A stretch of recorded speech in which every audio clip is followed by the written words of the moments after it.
right, C Webb, how you doing, sir? Hey, doing good. How you doing? Oh, thanks for coming on the rematch on Fly TV and basketballnews.com. There's so much I want to get into with you, so much I want to talk to you about. Well, first, how is life with being a new father? And you got the twins. You know, we're on social media together, so I see the picture. I'm like, oh, congratulations. But how is it now with how old are they? Yeah, 3.5 right now, going on like 13. But it's a Yeah. blessing, man. So it's real though, raising two kids at the same age at the same time. But we're blessed, and my wife, she's a trooper, so it's on her. But the weekends I have them. That's why I'm looking crazy right now. But hopefully they don't bust in here and tie me up. You know what I mean? Hey. And get some candy from me or something. But it's all love, man. It's the best feeling in the world. Oh, it happens. You know what I mean? I've had interviews Yeah. with baby girl come in. I'm like, what you doing? I'm in the middle. I want Exactly. Yeah, but I gotta give you the proper Exactly. introduction. Hold on, let me get a proper introduction. All right, C Webb, a former #1 pick who was the 1993-94 NBA Rookie of the Year, made 5 All-Star teams, 5 All-NBA teams, finished top 10 in NBA votings 5 times, is 26th all-time in minutes per game at 37.1, and 52nd all-time in career points per game at 20.7, top 100 for career rebounds, steals, blocks, minutes, and points, and averaged 9.8 rebounds and 4.2 assists during his 19-year career. And future Hall of Famer.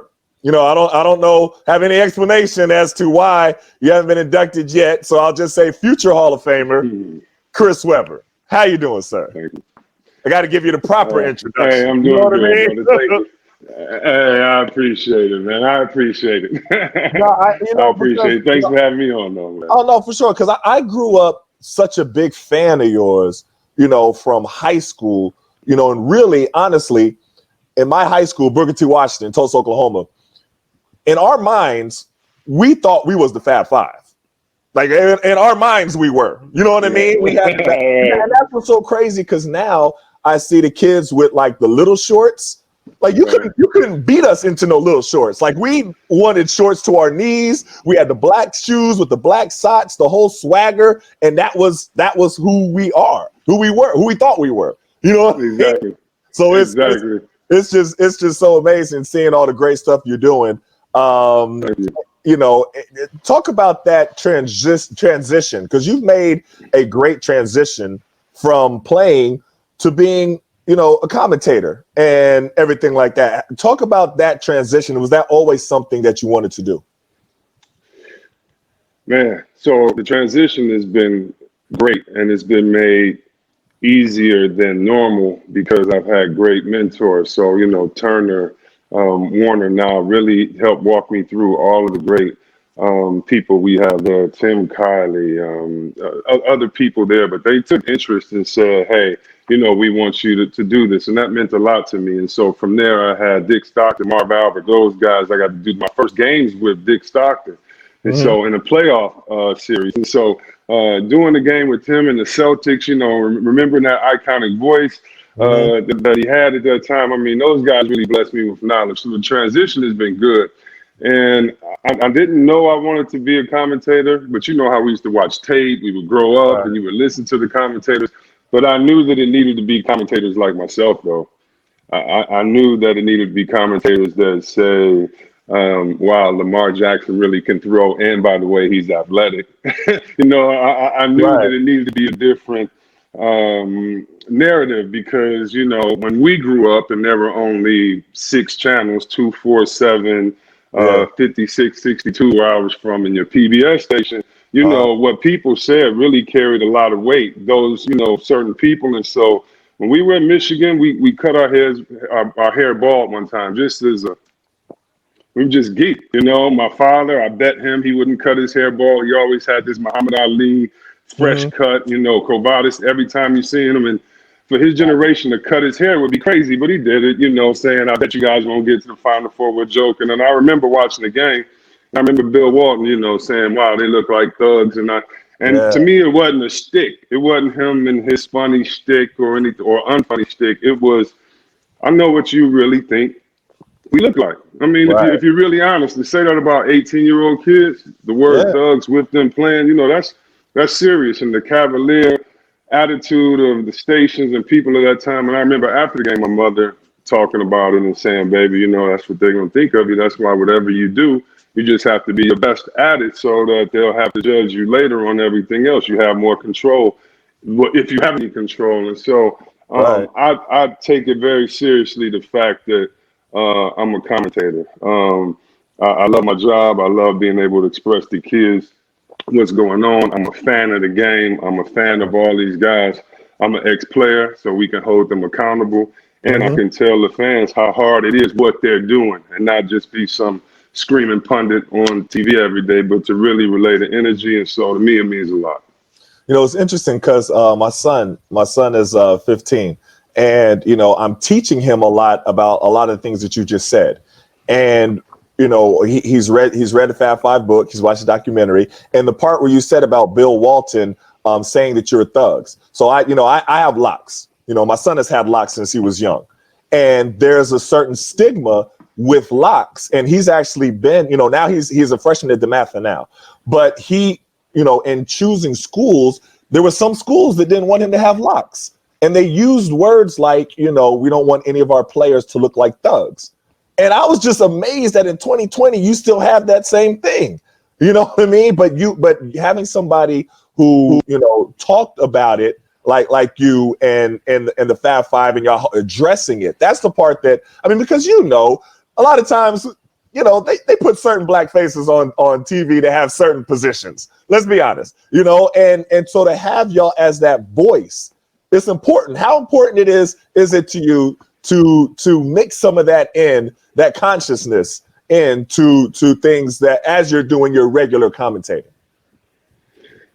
It's so important because all the time they appropriate our culture by Mm-hmm. being able to say, there's Rihanna over there, and then they Google umbrella, or say something, but to be able to be like, yo, there's Rihanna over there. You know what she's done for charity, and women, Right. I know you love her lipstick, but don't forget about my man over here that did this. But to be able to Mm-hmm. be sincere. So I'm not saying by any chance, by any flow that I'm better than anyone else or anything, but I am sincere, and I know that's a part of me because I really don't care what I'm sure we all care what people say, but I really don't care. I saw something. The older you are, the more you experience, and maybe people take certain things for granted. But I've always thought that, of course, our political leaders led the way in Black communities, church leaders, school teachers, um, as far as just the political sense of how we are, but I don't believe the living rooms of people would have been opened up to Black men, Black women, if it weren't for entertainers, if it weren't for athletes, at those times. So if you think about who's the first man and the guy in the Cleveland's white home, is it Jim Brown because he was a football player and said, "Hey, son, you can be like that"? Was it Sammy Right. Davis? Was it this? And so it's so funny that people have always said, well, you guys have this responsibility, you do this. And I just think that it's just my responsibility just to be me. And I think that's the advantage that I have. And I got to see guys like AI. The reason why I was going to that point, I remember a friend of mine not getting the job because he had braids. Now, I know this is stupid. This is simple. It's back Oh, when no, Ty it's Lue had serious. braids, right? But Yeah. if it Yeah. wasn't for guys like AI taking the hit, Right. it eventually could happen, but how does the culture become more culturally aware unless cultural icons bring it to the population? And I think a lot of times guys take a hit for it.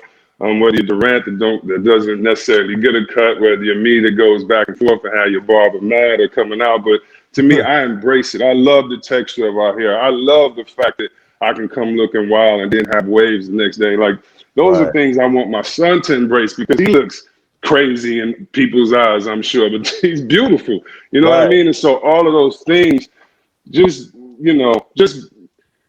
just not having to be ashamed or having to even be aware is a Right. blessing. And so I think just casually, hopefully, we're bringing those things to TV. All commentators, all guys from ESPN and Turner and people like yourself that have an opinion and get to show ourselves on TV. Definitely. I mean, and it's so important. You know, I keep going back because really with the Fab Five, y'all opened my eyes up being a young player in high school to the exploitation of the NCAA. That's what y'all opened my eyes up to because I didn't even think on those terms before reading the Fab Five book. And I'm reading about you, you know, looking up at the, you know, you was talking about looking up at the rafters in the stands and seeing your jerseys all over the place. But then you look at your pocket and you don't even have enough money to take a girl on a date. But you see all of these people making money off of you. So like your freshman year, it was all fun. Y'all was all smiling. Everything was cool. But then sophomore year, it wasn't as fun anymore because you started seeing the exploitation that was going on. And I think that really opened up everybody's eyes in a way that you know wasn't really done before. Like it was generational, type of a thing. Talk to me about that impact that you all had. I mean, because honestly, it was amazing. Man, be careful, man. You're gonna have those people after you. You bringing up some. You're gonna be vilified. Trust me. Yeah, I It's understand. so funny that that's the sense that you get, and that's the truth, and we could talk about it. But it's ways to stop a message of progress, and that's what's kind of disappointing to me about people that have fallen for the trap of saying that we took money or not really going through it. Because if you read the Fab Five book, it kind of tells you what happens. I think, yeah, our second year, it's a lot of things, Eton, that we did collectively. Jawan Howard, Ray Jackson, Jimmy King, Jalen Rose, and myself, we were aware. And what do I mean by being aware? I remember going to a store, and it was a reporter with us. So he wrote about it. Mm-hmm. But I remember it was a store going to Subway, and I used to love the thick grilled chicken sandwiches, and I always had to have a hot bag of Cheetos. It was like it wasn't superstitious; it was just what I was, What you like? and I would get it, and what I liked, yeah. And so I go there with a friend, and we don't have enough to get it. This is my sophomore year, and coming out, we get a sandwich, we split it, we cool. In college, you just keep it moving. Right. And we walked past the store, the school Yeah. store. Yeah. And it was the first time I ever saw my jersey. And it was a wonderful feeling, Weber on the back, all capital letters, but small capital letters, the blue Yeah. jersey, gold letters. And I remember thinking, then, damn, I'm hungry. How much of that jersey do I get? Right. Right. And so yeah, it was those type of things. After we wore black socks, how many people purchased the black socks, how it was known, Mm-hmm. and how it was all of our swag. It was all of our opinion. No one else's. Ray Jackson did that with black socks. Mm-hmm. It was no corporation. It was nothing this. When kids are wearing it now, it's because of him. We did it. And it's an awesome feeling to be a part of that. So you look at the blessing, like, wow, we had cultural influence. We were doing things that people didn't care about. We wore long shorts then to buck the system. Like if you went to Indiana, you had to play with no name on the back of your jersey. Like, Mm-hmm. what?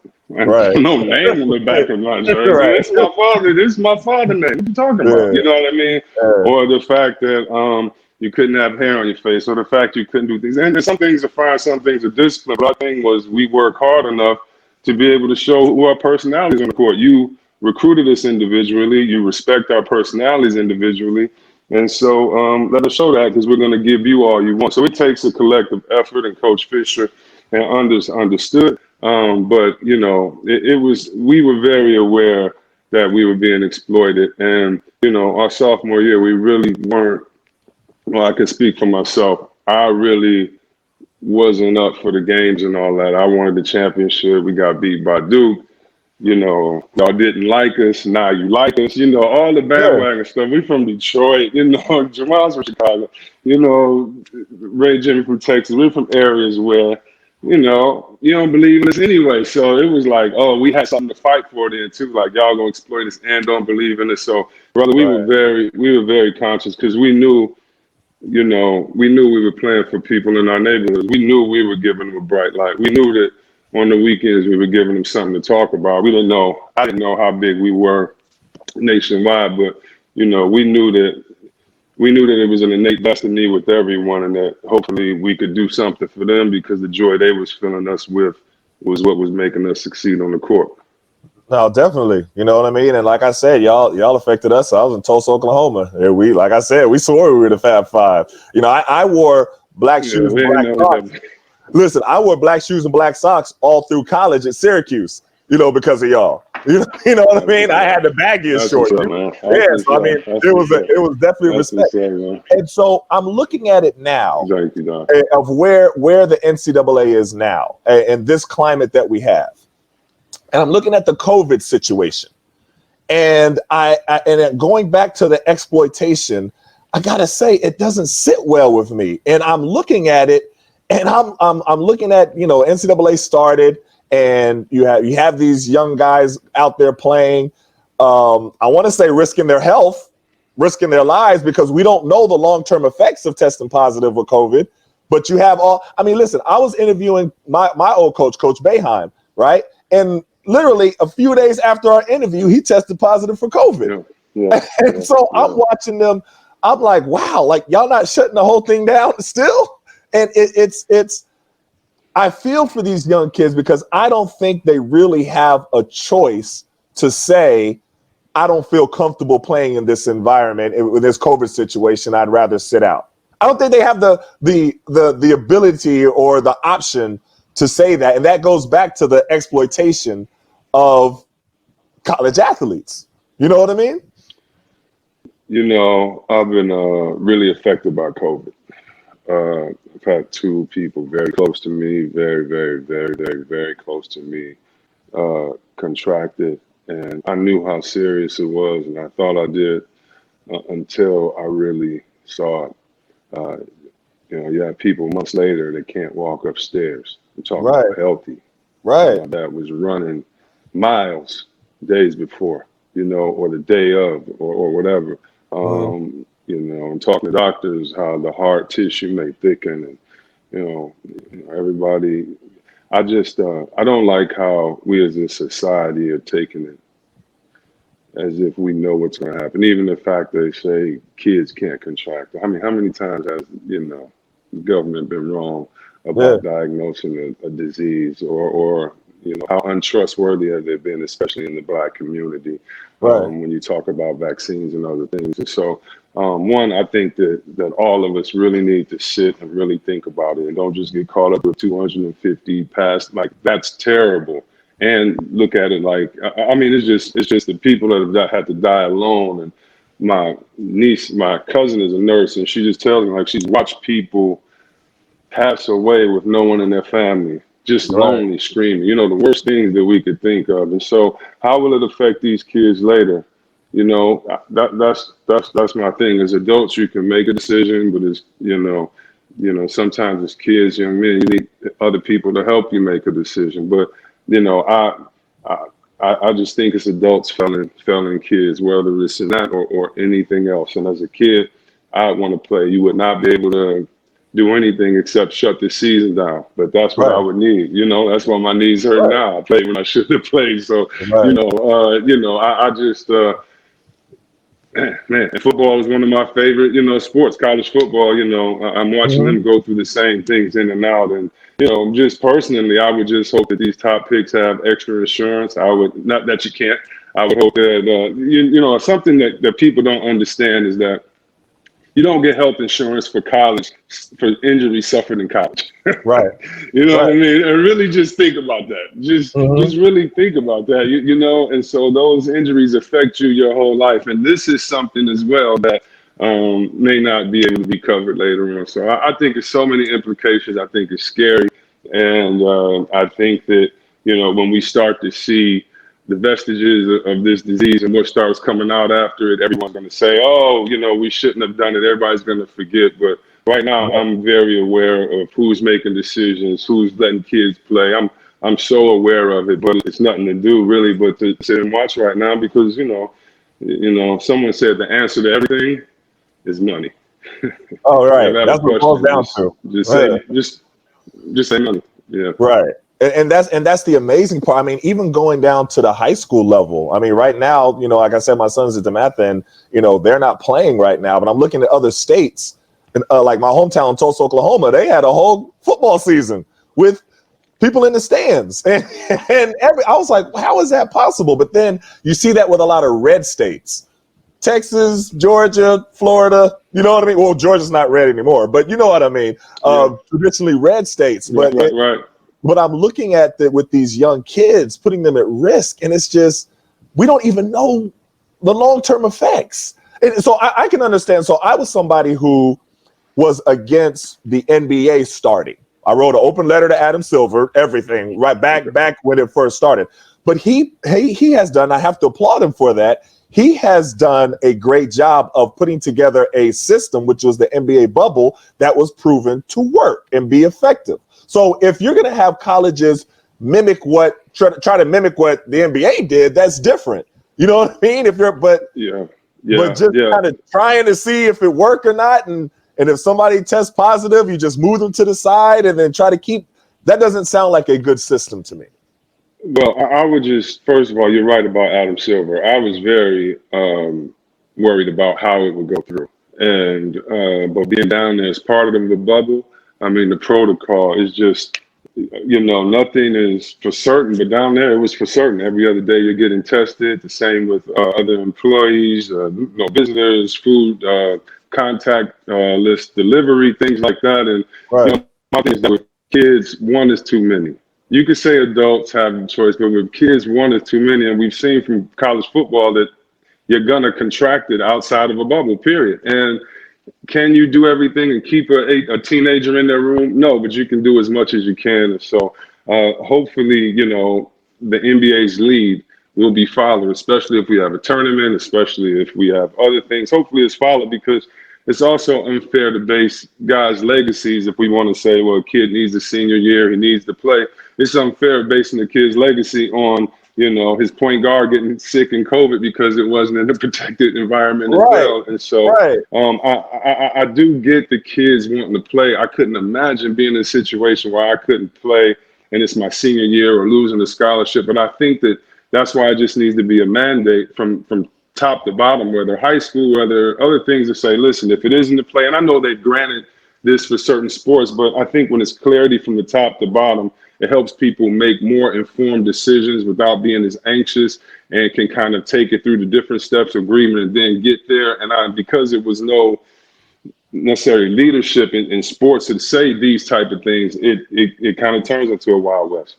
And also, with the NCAA, there's not one protocol for the entire NCAA. Like, I thought that there was one. I asked Coach Boeheim if there was one protocol that the entire NCAA has to follow with coronavirus and COVID protocols, and he was like, no. I was like, wait a minute. So you're leaving up to each school to come up with their own, protocol during a national pandemic? That doesn't even make logical sense. And then you have those schools playing against other schools. So what if their protocol is, not up to par, but your protocol is? Then you're exposing your players to somebody else whose protocol is, not up to par.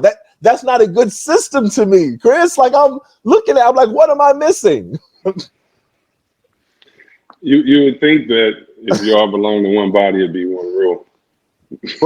Right. But I wish I could help you there. I don't have anything. That's one of the things that I was wondering in the beginning, of all of this. So I don't get that. Yeah, I'm like, y'all, Mark Emmert and all those guys, they get paid a lot of money to do what? That's what they're supposed to do? In a situation like this, have everybody on the, there's a lot we could talk about, but it's interesting. And for everybody out there that wonders, why we're going this way, when a coach comes into your house, he recruits your son or daughter for whatever sport.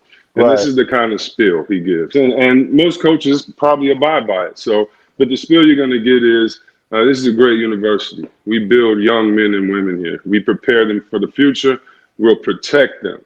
We'll protect them as if they were my own son. We'll look out for their best interests. Education comes first.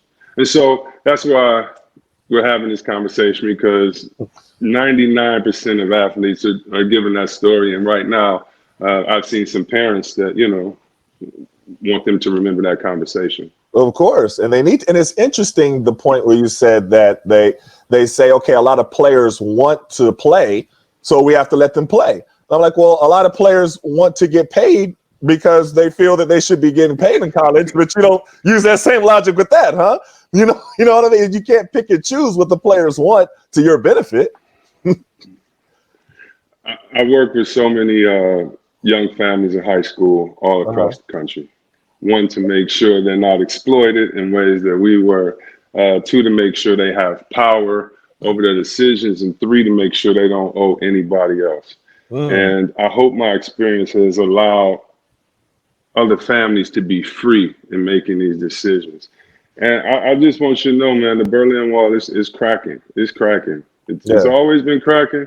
And shout out to people like Ed O'Bannon. You know how he was Yeah. vilified? Oh my Ed gosh. O'Bannon was vilified. They wanted to talk about where he worked, what he did. Thank you, Ed O'Bannon, for speaking up Definitely. for others. Thank you, Bill Russell. There's an Yes. interview I did with Bill Russell speaking about it that you'll Yes. probably never see again when he speaks on college. And, you won't hide his voice. Thank you, Dr. Edwards. Thank you, others. And so hopefully families are getting more options. Hopefully there are many more ex-players reaching back. Hopefully there's just a shift in everything. And hopefully guys that work hard and go to school can just get a great education, because most athletes don't go pro. Right.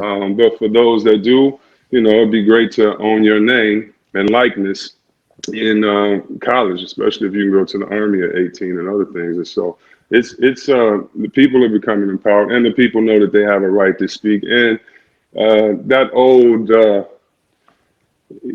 old veil that was over saying education is worth, I'm giving you education and that's worth more than, no, Right. that's not true. And a lot of my friends that are some of the most successful people that you know that are still paying back college loans would tell you that as well. So I think everybody recognizes now the system, and I mean the 8th grade parents, 10th grade parents, and hopefully, it's you ain't gonna be, as you know, you're not gonna be able to stop the movement soon. They're gonna have to really, we're gonna have to do something, or it can implode. And it's always so interesting when you hear people say that, as far as the trade-off, that you're getting the free education and then that should equal, what the school has made. And I'm like, yeah, but you got to understand, they're making billions, with a B, like what they make from March Madness and you got to I remember being in economics class at Syracuse and looking at the numbers, and we're actually studying numbers. And I'm like, well, wait a minute, maybe back in the 50s, this was a good trade-off, but now you have TV contracts, you have merchandising, you have all this stuff. That doesn't equal what a scholarship or what the tuition is. The numbers aren't the same. So you can't make that, correlation. And I think that when people don't look at it like that, they look at it as the athlete owing the school. I'm like, wait a minute, no, this is the other way around. They're the ones making the money off the athlete. It's like, and this is what I always the analogy I always make. I say it's like a underdeveloped country, right? Like, say you go to an underdeveloped country and you have a organization, a company, doesn't matter what company, just a company that goes there and sets up shop, right? And they hire the people there to work there for pennies a day while they make millions. And then they say, okay, well, would these people be better off from us giving them this job? It's like, okay, you have a point. Yes, they would be better off, but are you exploiting them while you're making millions and you're giving them literally pennies a day? That's what the NCAA is doing. Is that too strong of an analogy, or do you agree with that? I don't think that's too strong of an analogy. And Bill Russell made an analogy that goes even further, deeper than that. And I don't know if players should get paid. I don't know if they should put 10% away in an escrow for these athletes. I don't know if there should be free health care for these athletes after if you incur injury. I don't know if you should take care of the athletes that have children. I don't know if the food stipend should be more. I don't know if there should be more internships with the programs of the boosters that you have that, get the kids and get the people in these schools. If there should be more programs, I don't know. But I know a lot can be done. And the fact that, when you don't, it's just so many more ways to work together with different groups and entities now. I just know that players and people and agents are going to empower each other to go to different things, whether and so something has to be done. It's not too strong to say. No, I have I'm gonna call her a goddaughter. She's a rower. Uh, she was recruited, one of the top rowing teams. A new coach comes on. Now I'm an athlete, so I know you can pout. You should get kicked off the team if none of this was going on. The coach really said, "I'm trying to save my job. I recruited somebody else. I don't care what your last coach told you. There's no such thing as a 4-year scholarship." Right. So the team turns against you, all these other things. And mentally, you go through all these things because people don't realize team is a family. It's supposed to be a microcosm of a family. It's supposed to be that of the world. So these kids are putting all they have into it.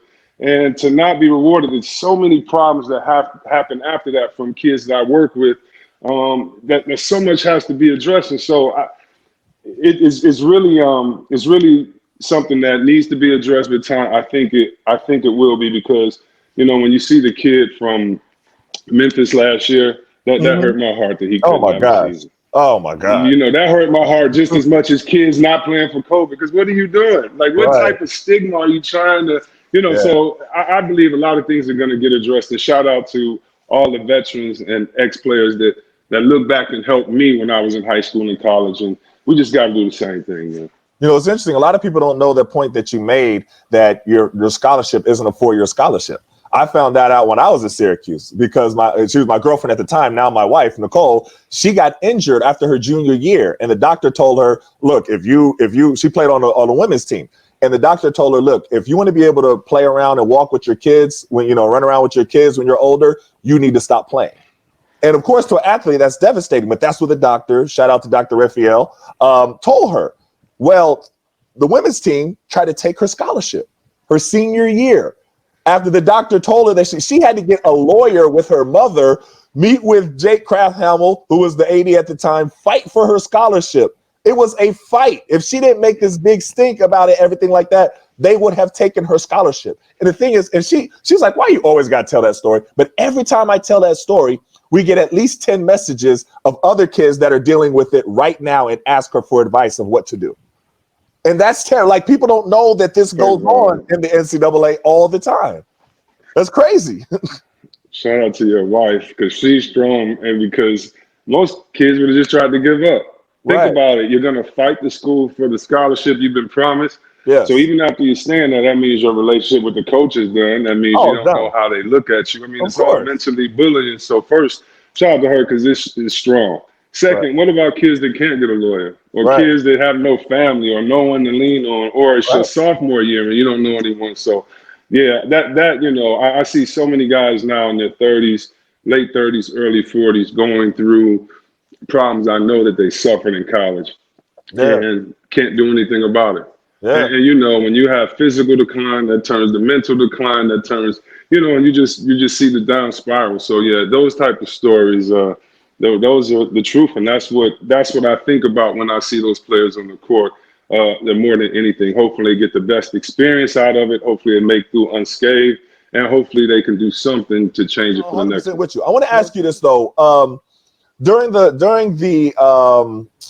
this past summer, the bubble season, you gave a very impassionate and emotional response to everything that was going on.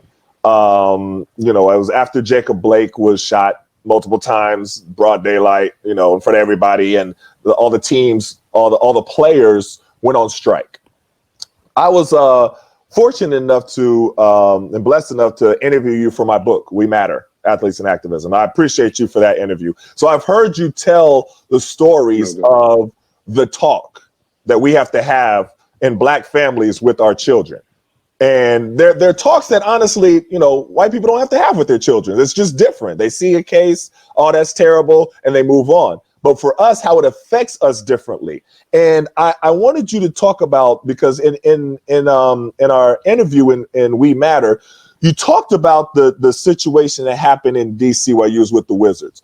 And I thought it was such a story. And I've used this story with my AAU team to show, about how when you interact with the police, they are going to escalate the situation off of jump because they see the color of your skin. That's just a fact. I use your story as an example. Listen, this was Chris Webber. This just wasn't any old black person. This was Chris Webber starring for the Wizards. You know what I mean? They ain't had success in this town since you don't know when. The whole town is excited, everything. And this is how the police treated him. They saw him. They thought he was in a stolen car. He's Chris Webber. He don't have to steal a car. And the story that they told in the media afterwards, they told a story like you looked at him, you got on your phone, like, I don't have to show you nothing, pig. Like, that was the story that they told. Like, that's not what happened. So I want you to go through that story and how you use that, if you use that. I use it all the time with my AAU guys and my son and his friends and everything. But how you use that story to not only tell young people about their rights, not only tell young people, because I just finished watching When They See Us with my oldest two.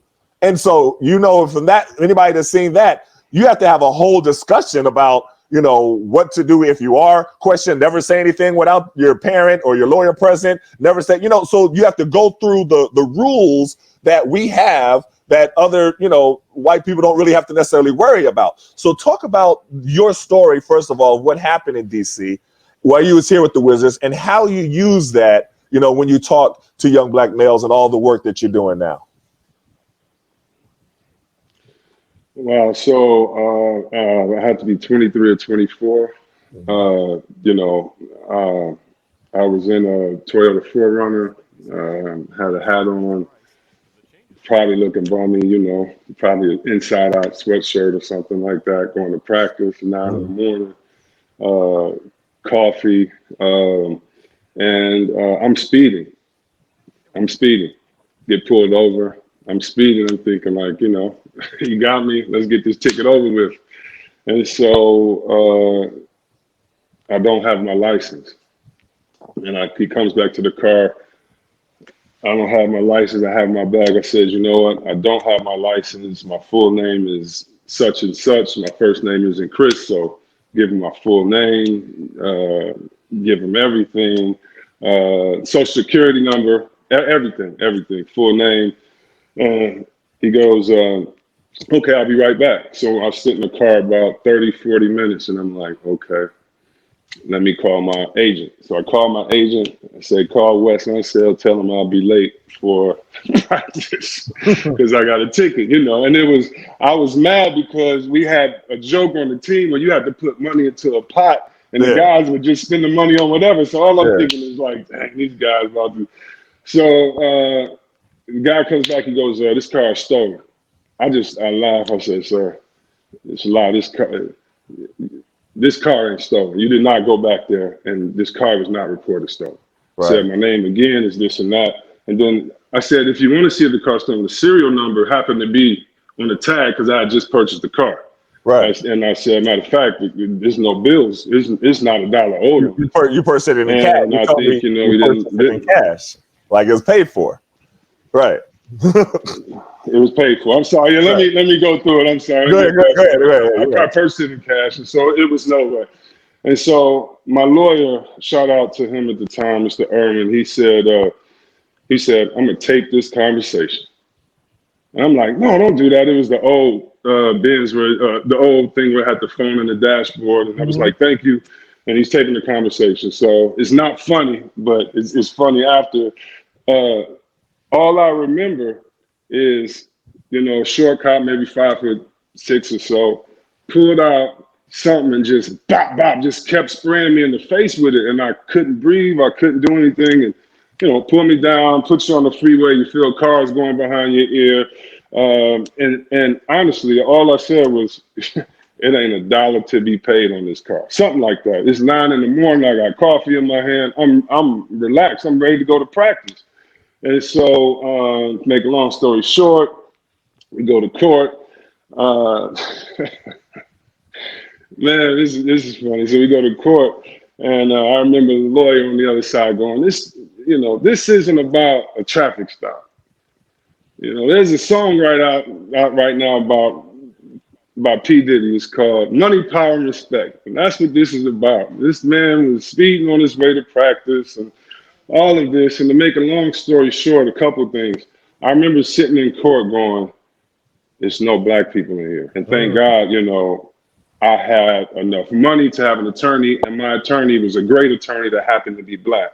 But I also know that there's a cultural currency and awareness that goes around. It needs to be explained a lot of times between different people of different colors. And that really was just hurting me. It was just, and no one black. And so we proved them wrong. They showed he was not truthful through the tape and other things like that. I'm really making it condensed because, you know, at the same time, you know, your mother's hearing about it. Church is praying for you. You know, I have younger kids in high school at the same time. This reporter comes to my high school that day, speaks to, you know, it's my sister's first day of high school, and do, you know, all this crazy stuff. And I remember getting off, and that was great. But what I did about it, you know, we've scholarshiped over 20 lawyers, and that's the only thing you can do about it. So my thing, I'll tell the story, but more importantly, I think we've encouraged a lot of people and reinforced some people's encouragement to be lawyers because we need more people in the courtroom. Nothing has changed except there's cameras. That's it. Nothing has changed except there's cameras that tape us. So there's so many people right now that are in the same situation that if you don't have a camera or a phone, who knows what position that you're going to be in, and you need somebody to trust you and believe you and those type of things. And so, man, we've tried to help a lot of people reach their dream and also help others and give back. But that was, I don't know if I missed anything, but that was one of the craziest and worst situations of my life because, you know, they turn it into a novel. You've done all this, you've done that, and it's a simple traffic stop. You don't have your license. You're honest about it. I remember, so I get sprayed up and everything, and I remember them throwing me into a cell. And I remember just getting in the middle of the floor praying, right? And after I prayed, I just balled my fist up like I don't know who in here, but we about to start swinging. And then I remember the brothers, just somebody give me, you know, a bottle of water. And so what else is funny is that next day I sent a case of mace to my mother and just made sure that let her know this stuff work. It could be a bear coming at you. It could be anything. But if you get sprayed with this, nothing else can happen. But man, you know, I make light of it. I make light of it just to keep going. But it was serious. And a lot of those things you have to, you know, you have to be thankful for God that it wasn't worse, thankful for his grace that you got out, but more importantly, do something to make a change. And for me, I know there's a couple more people of color in courtrooms because of what they tried to do that day. One of the things that we talked about in the book was the way that the media then vilified you after that. And, you know, what the things that the message that I give to a lot of the young people that I work with and the guys from my, you know, my AAU team, shout out to FBCG Dynamic Disciples, is the media is going to vilify you. And I use the example of, you see Trayvon Martin was murdered and then he became on trial. You see Jacob Blake was shot multiple times and then he's the one on trial. You see Breonna Taylor, you know what I mean? She's killed and then she's on trial. So, and I make that correlation because there is a pattern in society where, you know, we are vilified in the media. We have to do everything right. Like in this situation where, you know, you have to put your phone on record. We have video. They show video of stuff. I just interviewed Chiquisha Clemens, who was assaulted by the police at the Waffle House. They have the video, but they arrested her for resisting arrest. You know what I mean? And it's just amazing. So you talked about how the media, and I want you to explain to this because, again, you're Chris Webber. Like, it's not like you're a regular black person that has to do, you're Chris Webber, and the way that the media vilified you after that, I had such a problem with that, you know, young watching that. But talk about that a little bit because, you know, that was a key point. Yeah, and sometimes the media wins by sticking to one bullet point. And that's all they have to do. That's why I know who you are.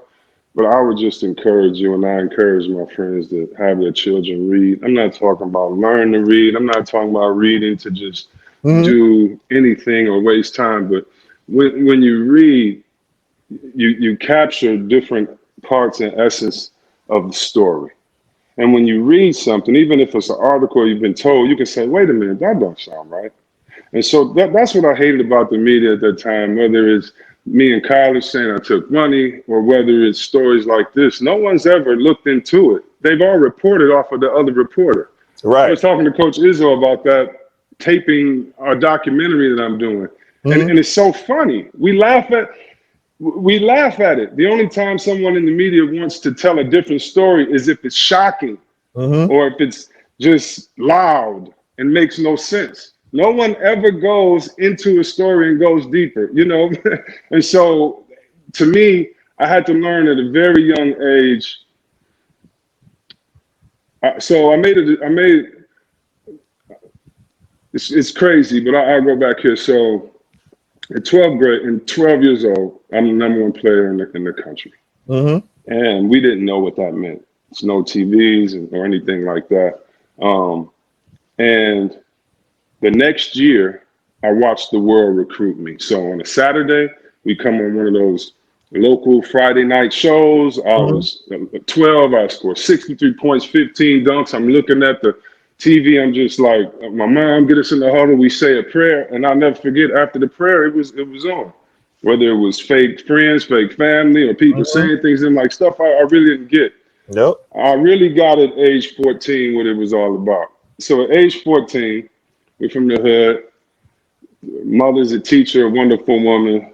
Pops, he work at a factory. This is our life. I got the smartest, best people in the world. I don't know I'm broke, but I just know I might not be able to rock what you rocking. But I don't really know what broke is because everybody around us is the same. There's love, it's family.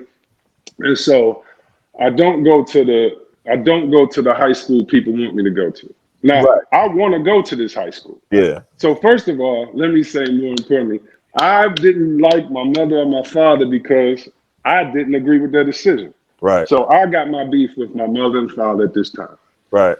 And the world is saying, these guys are rich, they don't want to go to this high school.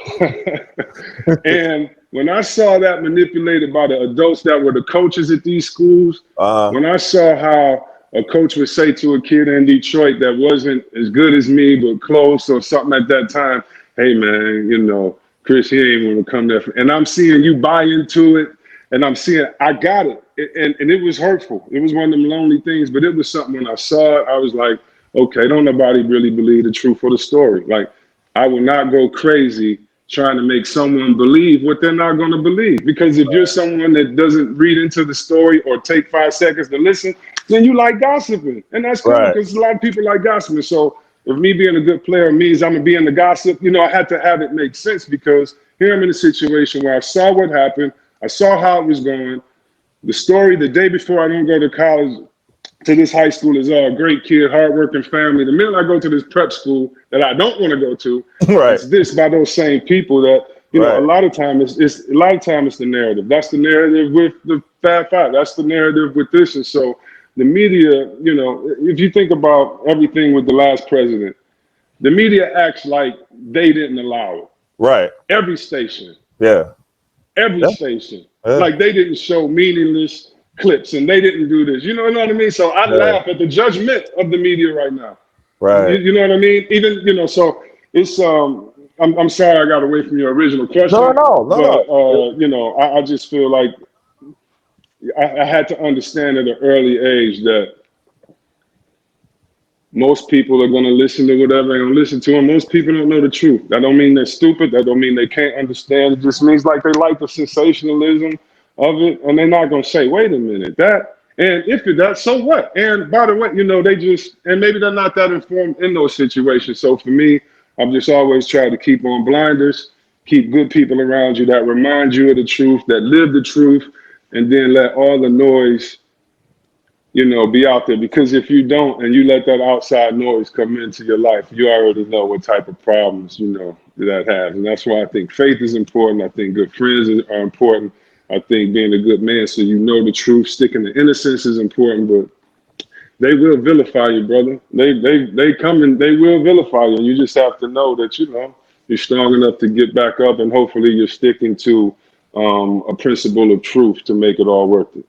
And that's really, to be quite honest, that's the reason why I started doing the show, The Rematch, because I saw how the media always vilifies us. And they get the story wrong, and they have their anonymous sources, and the sources be all making stuff up. Sometimes they make stuff up. Sometimes they just be completely incorrect.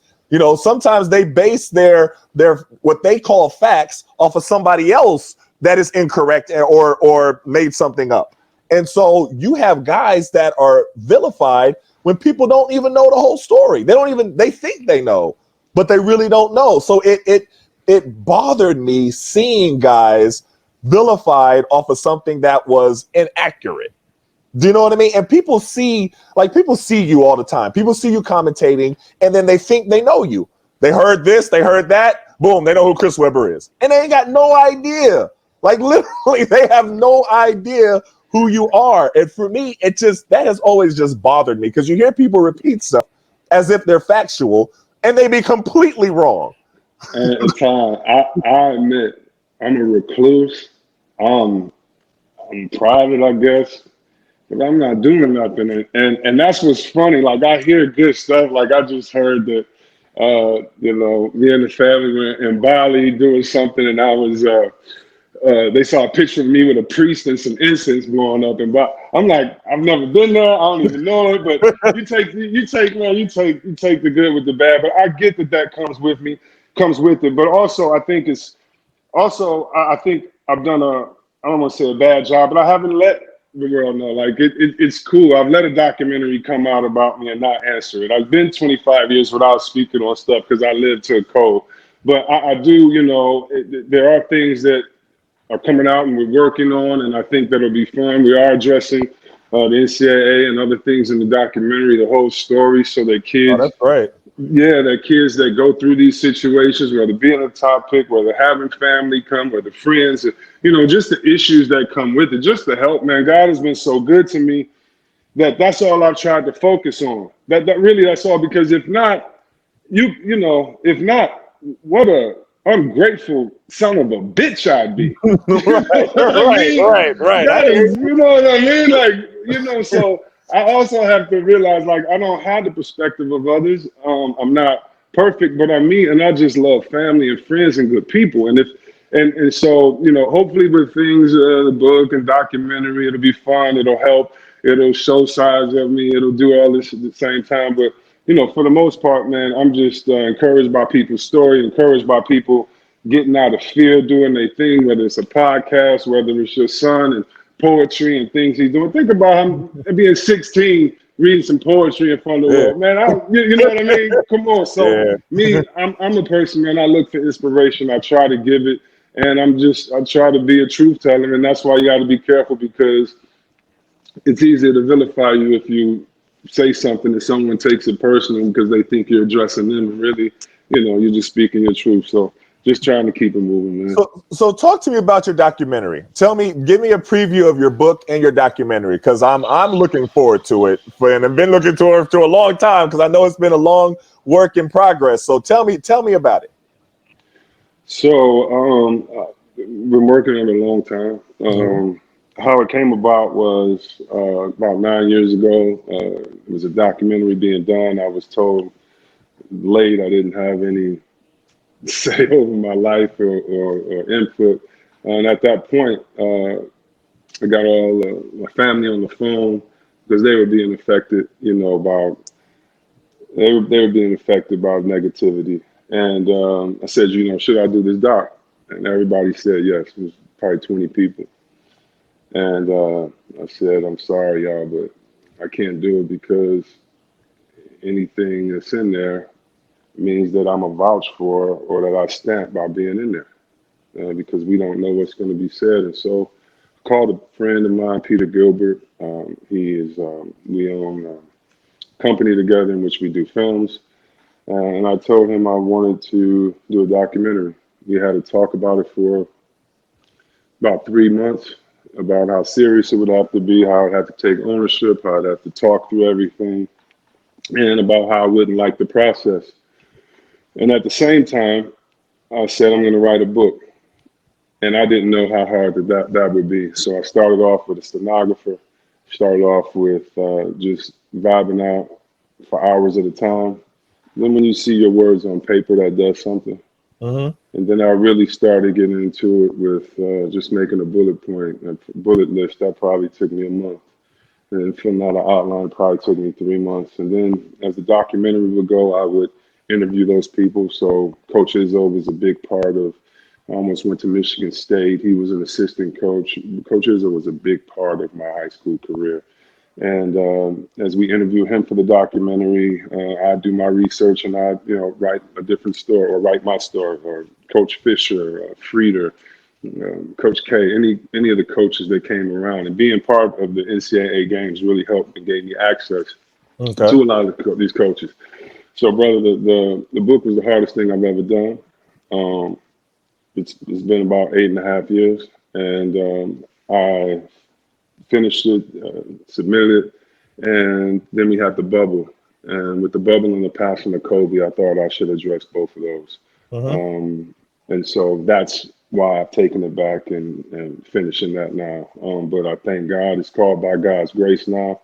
Last night I was dreaming, and I think I might just call it it's all love. I don't know, but that's how crazy it is because your mind never stops. But it's just really an ode to my parents, to the people that are around me, to the intangible force that's taking you around and that helps you through, the worst times in your life, through the best times in your life, what sustains you, the things that you didn't even know you were being prepared for later, and how all those little instances added up to now, to take people to the depths of my despair and how bad it was when you're young and you make a mistake, and then take them to, okay, if your father went through this, you need to shut up, get up, and 2 months later, you're being the number one pick, and it's the biggest blessing in the world. Mm-hmm. And so just perseverance and just really, being thankful and definitely addressing the NCAA, definitely addressing Ed Martin, definitely addressing, thank God being number one pick, going to Golden State. And the documentary does it in a more succinct way. I think my book is more of a longer story and how it goes. And the documentary is Peter Gilbert and his brilliance,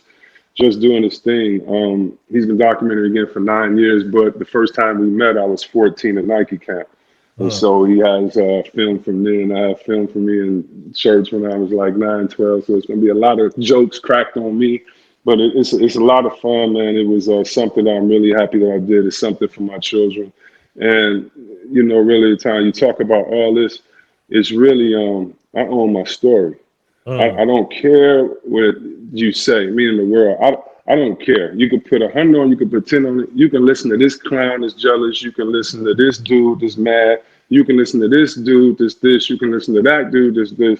But, I've been blessed, man, to be part of the Fab Five, to be able to have and that was just 18 months of my career, to be able to have a great high school career, NBA career, to have mentors like Kareem Abdul-Jabbar. Who would have ever thought you can get on the Right. phone and call Kareem and be like, Cat, man, it's crazy, man. You Right. know what I Right. mean? Right. Like, it's a blessing. I'm not distracted from the love. I'm not distracted from the blessings. My father and them went through way more, man. Who would I be? I am not entitled. So, I think that it's just a good chance, hopefully, to inspire some people, to let the truth be out, to make sure that the people know that I know what's going on and that I've been watching. And hopefully it's something that, make people laugh, cry, smile, all that good stuff, man. So it's the hardest thing I've ever done. I'm never writing I'm going to say never, but I don't want to write another book.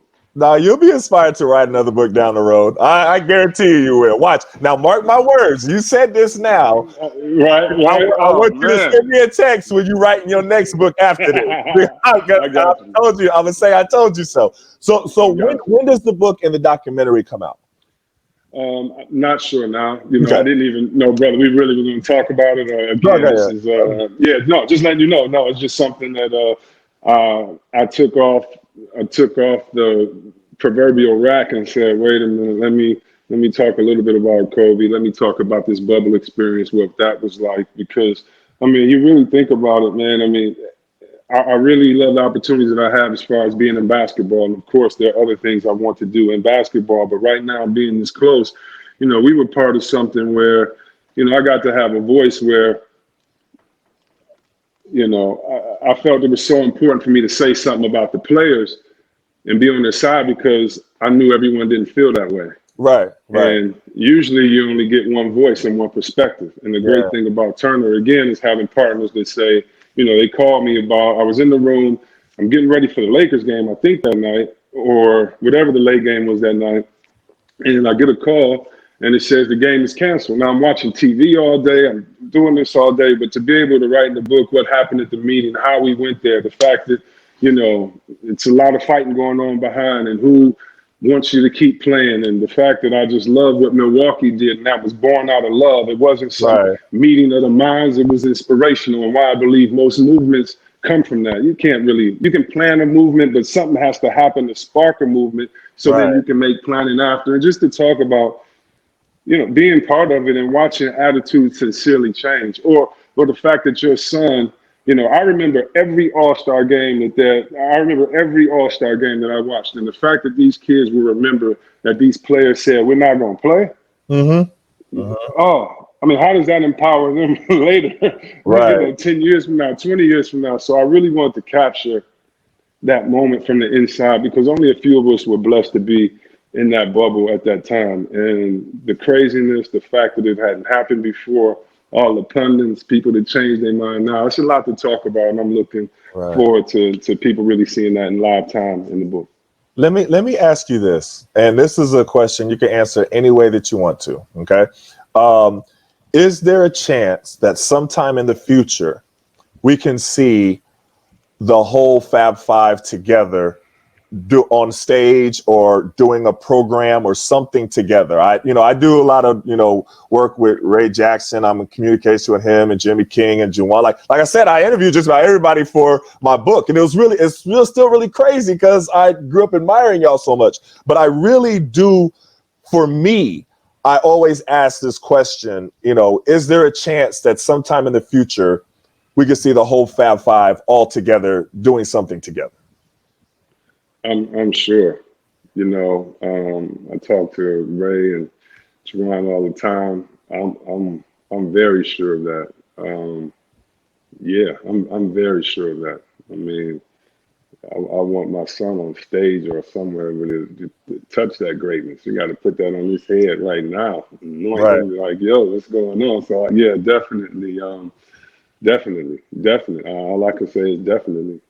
That's great. That's great. All right, cool. I appreciate it. I just wanted to ask you that because, you know what I mean? I want to see the group get back together. I want to see everything like that. And it was funny because you hear things pop up and people always give like okay, who would have won, the Fab Five or UNLV? And then it starts a whole big debate. Like people really, still go. And I never heard you speak on it. I don't know.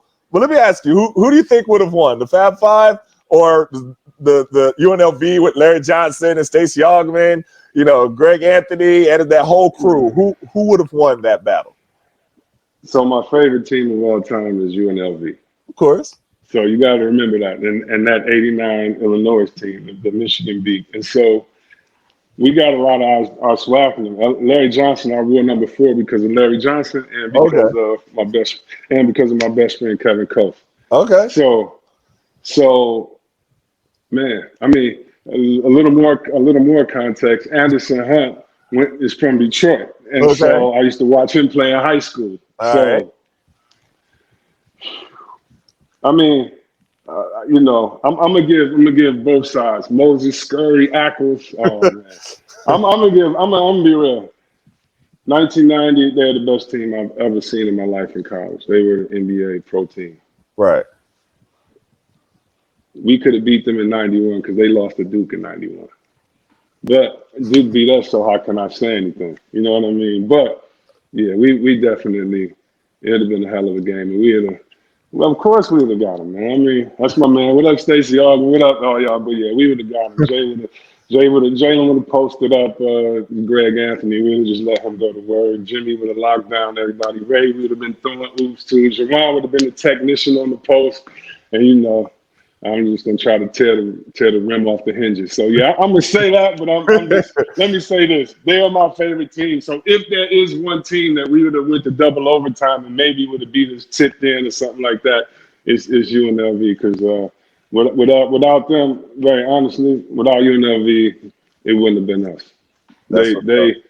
they they opened the floodgates. When we saw them, they were doing the Cabbage Patch first. You know what I Right, mean? right, right.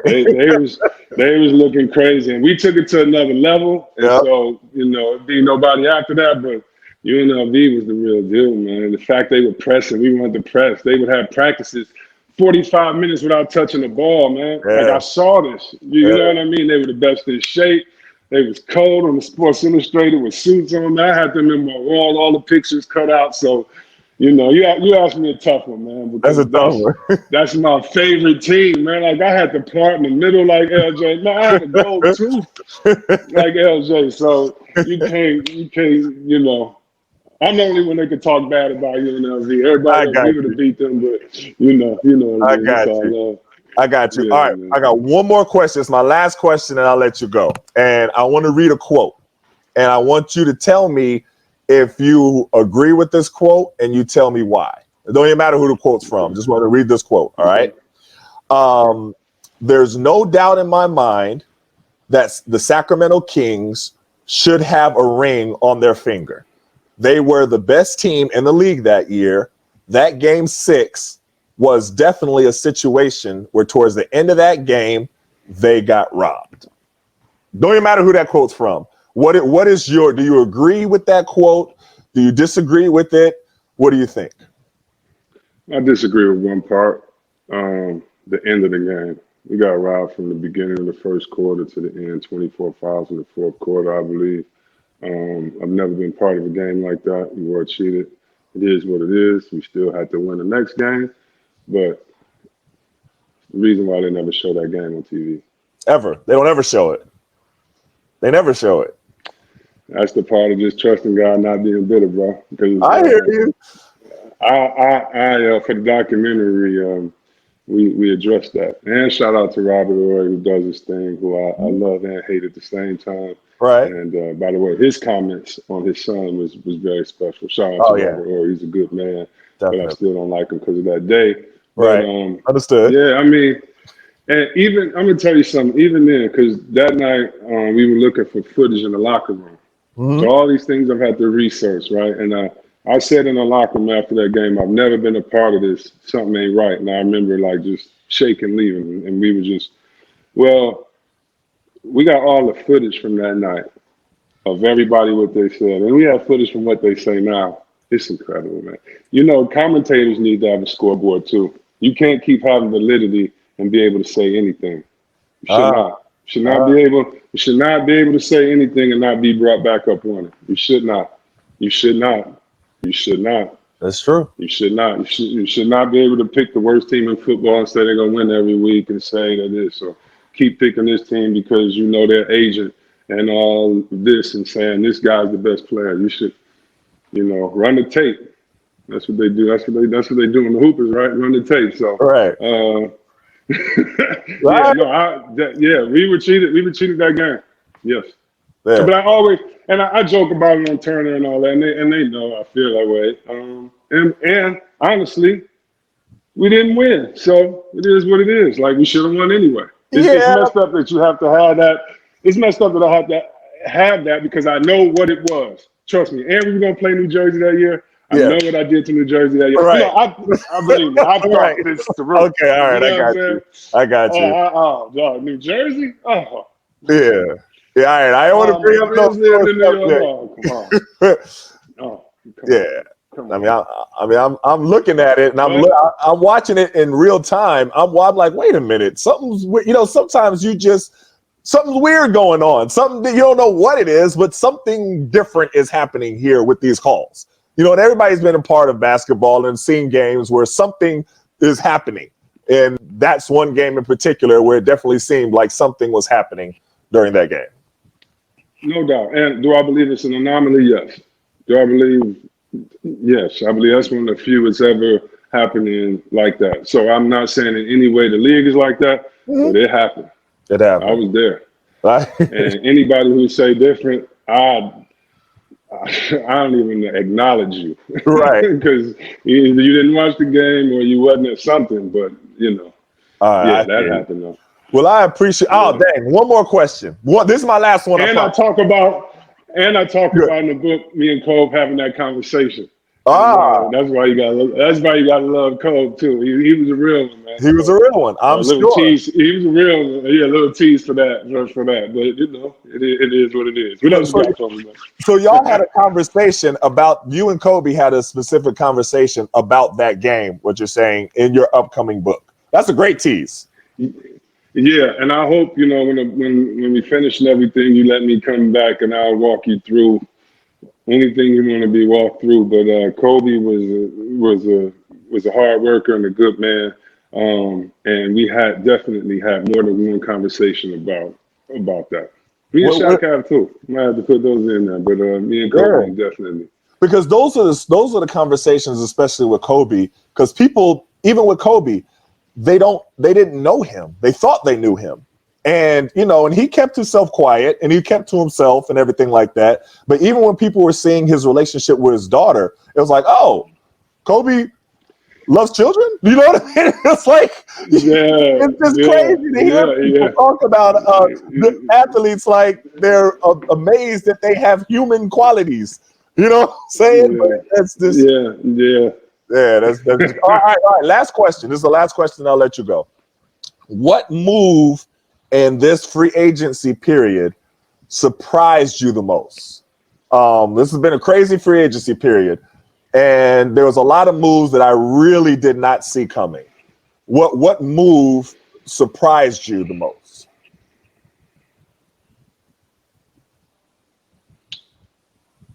Right now, off the top of my head,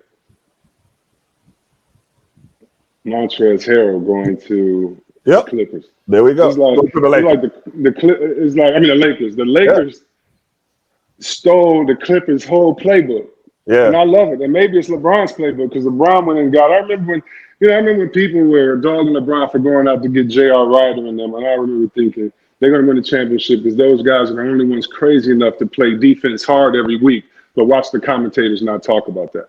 But I remember, that, and when you get Schroeder, and I mean, that might be better than Lou Will and Montrez. I don't know. Some mm, could judge and do that, but the Lakers, what they've done is just I can't believe it. I think another move is Sacramento letting Bogdanovich go like it did. I didn't think that would happen, and if I'm Milwaukee, I'm mad as I don't know what. But I think that right. could happen. But Wesley Matthews, I just flat out love. I just love what the Lakers did. But I was surprised that they let both Dwight and JaVale McGee go because I thought that combination of them, 7-footers, protecting the rim, throwing lobs, everything. I was like, you keep that, and then you're like, you won the championship with that. So if it ain't broke, don't fix it. I was surprised they didn't offer Dwight a contract, and then they traded. They kind of just got rid of JaVale. And this is nothing against Marc Gasol. Marc Gasol is a very high quality player, but he's different than them. Like they are rim protectors, athletic, running. I don't even think that the Lakers get past Denver without Dwight in his physical play when he Okay. came in. You know what I'm saying? So why would you not to let both of them go? So that surprised me a lot. I agree with you up until last year. See, I think the bubble showed them something. So first of all, they're not winning. They would not have won a championship without Dwight Howard. Let's Right. get that straight. Dwight Definitely. Howard was a first ballot Hall of Famer, and when people look back at his numbers, they're gonna not even realize that they were talking about this man as if he couldn't play. So Right. that's one thing. But I think going up against Denver, Jokic showed them it ain't about no big man. We need somebody that can check Jokic. I think, and Dwight Howard did a great job. Yeah, But that's I what think I'm with saying. him getting older, I think with him getting older, I think that they feel like Montrezl Harrell. I feel like they can go small ball now, and they don't want to go big ball because it was a couple series that they didn't play those two guys. And I think that you're gonna see LeBron at the center or Davis at the center, meaning, yeah, we don't even care. It's no more posting up. So if it's no more posting up and we just got to worry about guards penetrating, we have Schroeder, that's a dog, out there on the perimeter. I Yeah. think they can do it with perimeter D now. But I agree. It shocked me that they didn't come back, but I think the team is better, man. I think they're way better. I think this team destroys the Laker team of last year. Really? That's so. See, I don't Man, I see do. it. I don't see that. I see with them interchanging Dwight, and I have to admit, I have big man bias. So I'll get that Yeah, out you of the do. way We both first. do. We both Yes, do. yeah, Yeah, I yeah, do have big yeah. man bias, and I love the way that Dwight and JaVale interchanging them, and the way they did everything Yeah, right. They weren't grumping about yeah, playing yeah, time or anything like that. They did what they So I just think you reward them for that. Like number one, but then even aside from that, I just saw it as being so effective that you could come in with one and then come in with the other. And it was just like, throwing the lobs. That's like an easy play. You come in, throw the little lob to Dwight, throw the little lob to JaVale. They're like easy buckets. I don't know if you give. I can see it yeah. if they didn't bring back one of them, but to not bring back Right. either one of them, I just You're right, because you know one thing, the older you get, the more people come at your head, and it's going to be guards doing that, LeBron trying to get to the cup. And just the fact those guys would be there flinching at you would make a lot of guys miss of layups. So course, they do not have a shot blocker. And we saw that hurt. Not having a shot blocker killed the Clippers last year. Because even if yeah, they played, because I've never seen, you want to talk about something, I've never seen a player from Europe big boy and dominate anybody. right, Talk junk, look them in their eyes. I've right, never seen right, like right. Doncic did. Yeah. So let me say, you That might was you might great. be right on it. You got to keep one of them because you One need a of them shot at blocker least, because he right? was in there. I give you that. I give you that. I give you that. And I being give you able to, that. when I saw you Yeah. talk on the bubble, during the bubble, and give that entire, really heartfelt, because it opened up the world to mainstream America that just don't understand how that affects us the way that it does. And the world that, you know what I mean? They look at us and they're like, okay, well, they're different black people. They don't have to worry about that. And when you and Doc Rivers and Robert Ory, speaking at that time, I thought y'all spoke so beautifully and passionately. Just have a lot of respect for you, man. So keep doing what you're doing. That's my whole point. Keep doing what you're doing.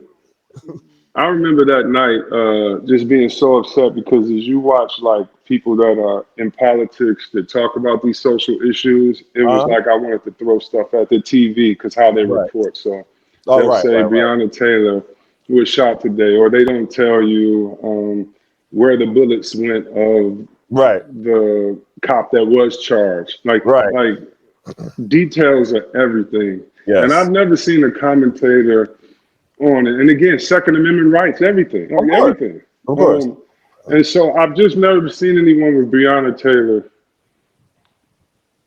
because I've seen so many people say, "Oh, that's not bad," and I've just never seen anyone go. Imagine being in your house and someone shoots in there, and you have a gun by your bed. Right. What do you do, and do you have the right to do it? Right. I've never even seen anyone. I've read it, but I've never seen anyone say her boyfriend called the police. They didn't stop and stay on there and go, well, if you call the police, do you usually do that if you're guilty or do you do Right. that if you're scared? Right. Like I've never seen humanity in it. And that's what I think is missing in so much reporting, but it's done on purpose Mm-hmm. because we understand whether it is GIs from America and the radio being used saying they don't even love you at home. Why would you fight over here? There has to be a psychological warfare if that's going on, correct? And we Right. understand that the more you talk, the more there's empathy. And so I really hope that the political commentators really take humanity along with the truth, along with small details to inform. You don't have to form anyone's opinion, but you know what material to leave out or to infuse to make sure everyone, hears about it. And I think one of the most gratifying moments was to speak to family. When Trayvon Martin passed away, Mm-hmm. I was doing a podcast and we heard about it live.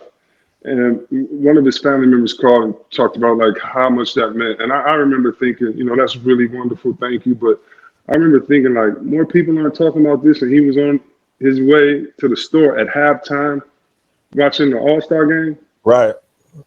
Every hooper's going to the store or to the refrigerator at the Right. halftime of the All-Star game growing up. Right. Those type of things. And so back to your question about the narrative, I really hope that people read more and really read more into the stories they're being told because you shouldn't accept everything that you're being told. You should listen, you should prod, and a lot of times we give too much responsibility, too much credit, and too much ownership to those that are telling the story. And it's up to us to dig in there a little bit more and find, find the whole truth in there. And I think that, we wouldn't be led as easy as we are sometimes. To speak a little bit more specifically, I wrote an article for basketballnews.com after Shaq and Barkley made their comments on TNT about Breonna Taylor. And it wasn't a personal attack. It wasn't, I have no issues with Shaq or Barkley.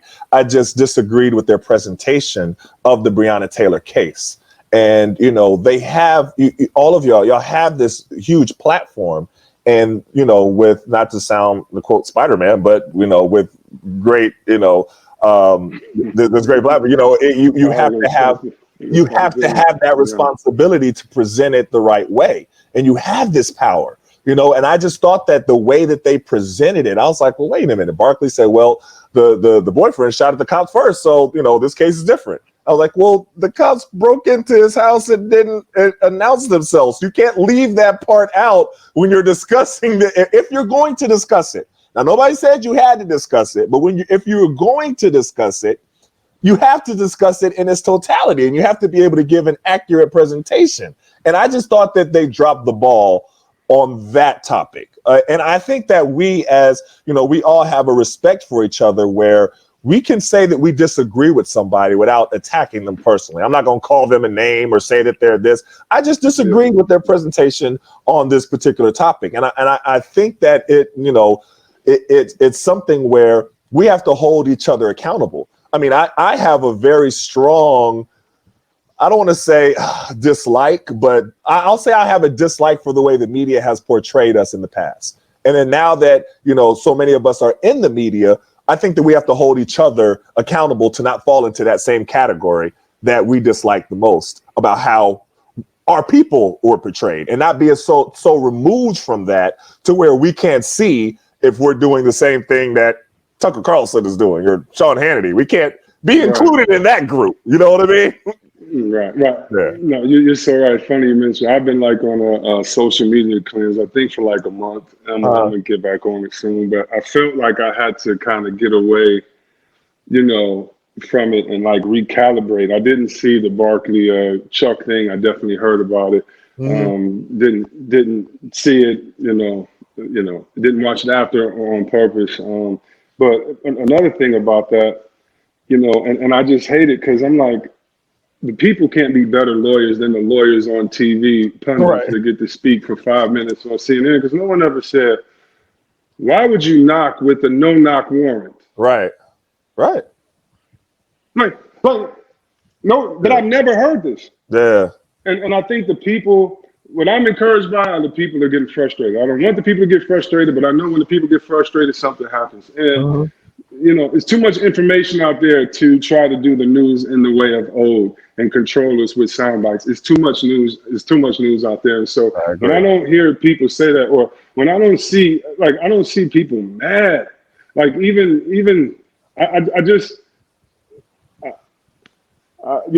just hurts me that all I see is her beautiful picture, and we, know that she fought for this country and she did, those type of things. And I just hope that there's some common sense reporting with the information. And when you were talking about narratives, that's why I quit watching the news the last month. That's why I got off of social media, because I found myself being more pissed about the narrative than being able to read what was going on. And it's the Breonna Taylors.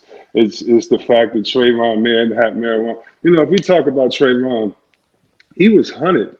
Yeah. When does stand your ground become, you hunted me, now I can beat you up? Right. But you stand your ground because you hunt me, I beat you up, and now it ain't no fun to rap. Now you're allowed to shoot me. I just don't think people just really don't understand the. It's just, I've always known it. It was that terrible joke when we were growing up, hopefully we make it till we're 18, we've seen it in our neighborhoods, having friends and nephews, nieces and sons, daughters. It's just, but it's okay. We're going to raise them the right way. I see what you're doing. Your son is an inspiration to all these kids out here and the parents out here. And I just think it's up to us to make sure their third eye is open, to make sure they're not sheep, and to make sure they're good, God-loving people, and to go get it, man. But they got to be aware, because it's a game out here, man, and they want you caught up in it quick. It definitely true. And it just bothers me sometimes when I see people that look like me and look like us on TV echoing what we see on Fox News. When I see, I don't want to mention their names. I can mention their name, like Jason Whitlock or Candace Owens or something like that, echoing. I'm like, what are they even talking about? We don't have to go down that road. I don't want you don't have to say that. But for me, that bothers me. That bothers me a lot, So, I that's why I just say much respect to you for, everything that you do and the stances that you take. Well, I'll say this just to throw more gasoline to the fire. I think, growing up in the church, and then really not, I have my personal relationship with God, and I've gotten away from religion that just needs to be tied down and tradition. And even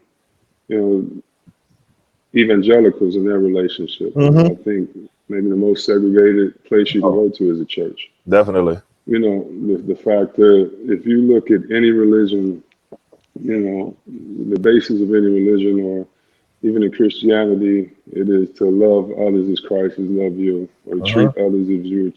And so when you look at things like, I remember, being from Detroit, my mother worked in a lot of social programs. She taught it. Shout out to Jamil Hill, the Winans. Who else went there? The Clark sisters, Fred Hammonds. But she taught a school called Mumford.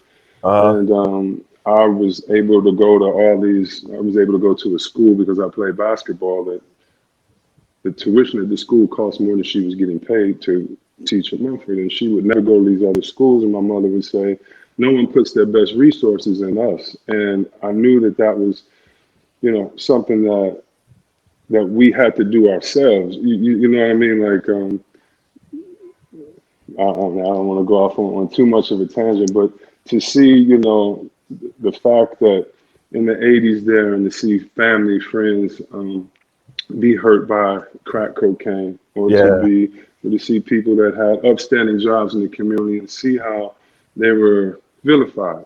Like, crack has its thing. You shouldn't use crack. Crack is whack, but the vilification of it from Reagan is just, and then to see how, and talking to my friends of different colors and origins now, and explaining to them how you see the understanding, or you see how people care about opioids. Like, what is the difference? You know what I mean? And it's all terrible.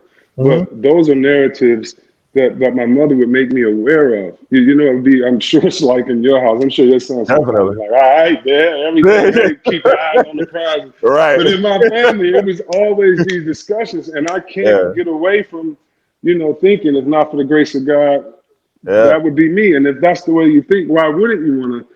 Right. And so it's been 2020 has been a terrible year in a lot of ways, and in some ways I think it's hopefully reset the thinking of the people and empowered the people to know that they have the answers inside of them.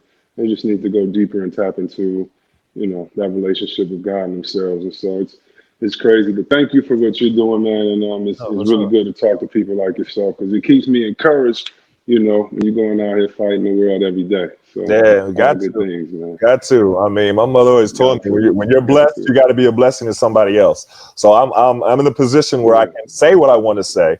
You know what I mean? So I just have to keep on doing that, and that's why I definitely connected with you and saw you, and I was like, oh yeah, I love what this brother's doing, and your whole spirit. I got some random information, man. I'm sorry, I'm going to edit all this shit. It's all good. See, I got some random information, so I give my boys and they give me random information.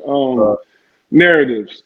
So we always talk about narratives of slaves, of people brought over here, and of people that were slaves while they lived here. And we always talk about bad eating habits in the Black community. Oh yeah. I just want the Black community to understand that I don't think it's any worse than any community or anything. I'm not addressing today. I'm not talking about today. All I right. just want people to understand that whether because of necessity or because those are the fruits and vegetables that we brought, or because we were farmers, that I'm reading a great book right now. I don't want to give the title until I finish the whole book. All right. But it goes through how the first vegan and vegetarians were those people brought over here, and how that culture really spread. And yesterday, in cooking greens and sweet potatoes, it really hit me while I'm reading this book that my favorite sides are vegetarian, and this is what Okay. people would eat on. So I talk to the average person. Pig feeders. I'm like, don't get me wrong. My father's from the country. I know what it is. I'm not ashamed of being resourceful, eating animal from the head to the tail, because right now that's Sure. cool, but that's what we have to do and been doing. Right. But we've always had like a great diet, and I've been talking to like kids at this school, like, no, this is not anybody else's food. This is our food, and this is how we've been. And I don't know why I'm doing that, but when you talk about the narrative of the watermelon, Yeah. how it is the super fruit, and Yeah. how they tried to shame us not into eating it. Yeah. I mean, I Yeah. could just keep going on and on about Yeah. narratives. And so it's always fun just to read and check out who we were, who we are, who we will be. And I'm gonna quit talking, man. Me and you just need to just Yeah. FaceTime each other more. So Just I don't talk. got to Yeah. bore. I don't got to bore the people with all this stuff, man. No. That's good stuff, man. And like I said, people don't know different sides of you. So I think it's great. I love chopping Yeah, it up with you, man. So yeah, yeah, that's what's up, no man. doubt, Well, man. hey, I appreciate I kept you longer than I told you I was gonna keep you. But like you said, we could just talk and chop it up for you know what I mean? To go on a whole lot of Yeah, different man. topics. But Yeah, hey man, but I appreciate you, no man. So doubt, man. stay safe. This next season's coming up. I know they don't know how they're gonna do it yet. They don't know if they're gonna go to a Not bubble yet, no. situation. They don't know, but they know it's starting in December. So December's around the corner. So just want to, keep Yeah, keep yourself safe. Be protected, everything like that. And I just pray that everybody just stays safe. Whatever last season was a success. So I just want to keep yeah. everybody safe. That's my prayer. But it'll be great to see, another NBA season and hear you commenting. So, all right, man, that's it though. I appreciate you, Appreciate it, man. man. Go ahead, have a good day. Uh, And thanks again for coming Thanks on for the having me on Rematch. the podcast. Oh, for sure. Yeah, All I'm right, about to man. go wrestle these twins. Pray for me, man. Hope I make it Oh, out yeah. alive. Enjoy, man. Enjoy. All right, man. All Peace. right, baby.